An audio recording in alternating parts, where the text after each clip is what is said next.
தம்பி ஆட்டோவா ஆட்டோவாமா ஆட்ட போற பொம்பளை பார்த்து என்ன பேசிக்கிருக்க நாயே சரி புரிஞ்சுற ஆளை பார்த்தா டம்மி பீஸா இருக்க பயங்கரமான ஆளா இருக்கேடா.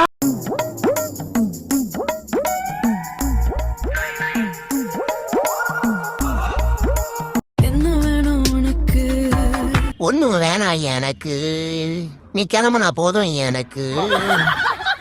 நான் சொன்ன கேட்க மாட்டேன், நீ வேற பாய வேற தொடர்ந்து ஊத்துற. போதுமா தாயி? தாப்பா போடட்டா இல்லடா, காலையே முட்டு கொடுத்து பொரட்டு தலமா தூக்கக்கூடாதாக்கெல்லாம். சபா மல்லாக்க படுத்து விட்டத்தை பாக்குறது எவ்வளவு சுகம். அதுவும் காலை விரிச்சு தூங்குறதுல என்ன காத்தோட்டம். கைப்புள்ள இன்னும் ஏண்டா முடிச்சுக்கிட்டு இருக்க?